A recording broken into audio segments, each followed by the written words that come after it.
Isang mapagpalang umaga, gabi sa inyo, mga kababayan ko, no? Sa ating mga mahal na OFW, kayo po'y mag-iingat, ano? Lagi. So, itong video ko na to, nais kong talakayin ang dalawang personalidad. Ang isa ay kilala sa social media at ang isa naman ay kilala sa langsangan. So, I'm sure kilala nyo na kung sino yan. Yung leader ng aktivista na yan. Etong si Sir Mark Lopez lately, ang dami niyang shoutout sa Twitter na patama patungkol dito sa mga aktivistang pawok, no? Hindi ko maintindihan kung kulang sa pansin o ewan ko, parang akala siguro nila ay marami pang naniniwala sa kanila, no? Sa totoo lang, wala na ho. Abay, kung titignan nyo yung Facebook, ang Facebook ay pangmasa yan. Wala na ho naniniwala sa inyo. Please, maawa na kayo sa mga sarili nyo, no? Wala na ho kayong maloloko. Ayun o, nais ko lang maikwento, maiksing kwento lang ho. Si Sir Mark Lopez ay isa sa mga dahilan kung bakit nakarating kami ng Congress at naihayag namin ang saloobin namin patungkol sa pagtrato ng ABS-CBN sa aming mga manggagawang illegal nilang tinanggal. Ano po? So, yun. Hanggang ngayon, naghihintay kami ng desisyon sa Supreme Court. 18 years na ho ang itinagal ng kaso namin. So, Supreme Court, abay, ano ho ba? Kailangan na ho ba namin mag-rally sa harapan ng Supreme Court? No? So, yun o, balik ko tayo kay Sir Mark Lopez.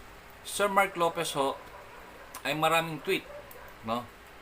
At sa kanyang tweet ay maraming tinamaan na politiko, artista, mga dilawan, no? Abay, totoo ang mga tweet ni Sir Mark Lopez. Nakikita ko ang saloobin niya na tulad rin ang saloobin ko at marami sa mga sumusuporta sa ating gobyerno. Kasi ang nais parating nitong mga dilawan na to, no, itong mga rallyista na to, ay kasalanan ng gobyerno kung bakit namatay ang anak ni Reyna May Nasino. At itong Reyna May Nasino na to ay malinaw naman, no, na sangkot siya doon sa illegal possession of firearms. 3 silang nahuli doon. So, unang-una, bilang ikaw isang babae, anong ginagawa mo doon? 'Di ba? Ano ang meron? Bakit nandoon ka? 'Yun lang, ganun lang kasimple 'yon. O ngayon nahuli ka. At nais nyong iparating itong mainstream media din, isa rin ito, na kasalanan ni Duterte. Kasalanan ng gobyerno. Abay, hindi ho, may batas hong sinusunod. No? Ang Korte Suprema ang naglabas ng desisyon kung gaano lang katagal na dapat makipaglamay itong Reyna May sa kanyang anak, pati na rin yung oras na presensya niya na nandun siya hanggang sa paglibing ng bata. Tapos, eto naman ho, ang gusto ng mga dilawan, etong mga galit sa administrasyon. Wala daw konsiderasyon ang gobyerno ni Duterte. No? Abay, hindi ho. May batas ho tayong sinusunod.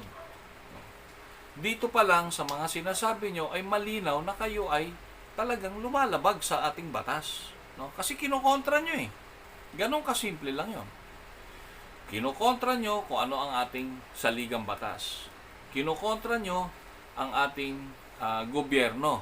No? Hindi naman ang gobyerno nagdesisyon kung ilang oras o gaano lang katagal na magstay, na makipaglamay ang Reyna May sa kanyang anak, no? Hindi naman, kundi husgado, kundi ang Supreme Court. Meron na naman ako nabasa rin na etong mga pawok na to na wala raw konsiderasyon, bakit daw nakaposas? O bakit? Si Reyna May ay isang kriminal, no? Bakit daw hindi bigyan ng konsiderasyon? Bakit?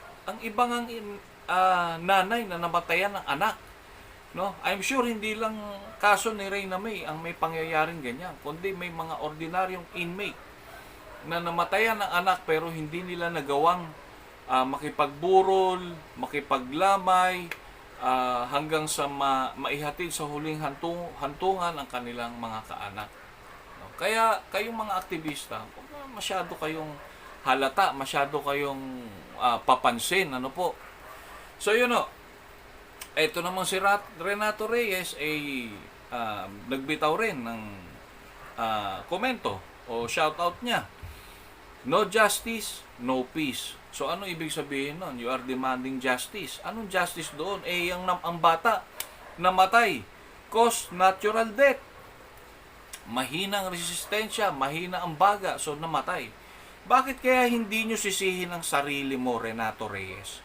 Dahil sa inyong maling pag-impluensya sa ating mga kabataan, ayan ang buhay ni Reyna May. Di ba? Ang sakit bilang magulang kung anak ko si Reyna May, nakita kong inimpluensyahan nyo, at ganyan ang nangyari sa kanya. Abay, wala ako bilang magulang. Ang sisisihin ko, kayo. Kayong mga progresibong grupo. Kayo ang tunay na may kasalanan dito. Kayo ang nag-brainwash sa kaisipan ng bata. Kaya tignan nyo ang kalagayan niya ngayon. Bakit hindi nyo sisihin yung sarili nyo? Tapos sisisihin nyo, gobyerno? Ano yan? Tanga-tangahan? Bobobobohan? Ano? Di ba? Lahat ng sinabi ni Sir Mark Lopez sa kanyang shoutout, yun ang gusto kong iparating sa inyo. Ano? Yun ang gusto kong iparating sa inyo. Kaya I stand with Sir Mark Lopez. Dahil ikaw, Renato Reyes, sa totoo lang, ilang kabataan na nag-aaral ng matino ang naimpluwensyahan nyo at nadala nyo sa inyong pakikibaka. O ano, may nabago ba? Ano nangyari? Nang i-impluwensya kayo ng mga farmers para lumaban sa gobyerno. Ginagamit nyo ang kahinaan nila, ginagamit nyo ang kahirapan nila para lang sa sarili nyong interes. Kayo, mga mambabatas na nandyan sa Congress ngayon, mahiyahiya kayo. Kayo ho ang nag-impluwensya sa mga kabataan natin para lumaban sa gobyerno. Ngayon, kayong mga kabataan, take note. May shoutout din si Sir Mark Lopez patungkol dito kay Lisa Soberano. Tayong mga magulang daw ay dapat umiwas dito kay Liza Soberano. Abay, totoo. Bakit? Influencer si Lisa Soberano pero umanid o nakisimpatya sa Gabriela. Para ano? 'Di ba? Katulad nung nakarang video na tinalakay ko, si Liza Soberano ay pwede siyang mag-advokasya, no? Tumulong para sa kababaihan, sa mga kabataan ng siya lang. Dahil kilala siyang influencer. Ibig sabihin, halos ilang milyon ang followers niya, mostly kabataan na tinitingala siya. No?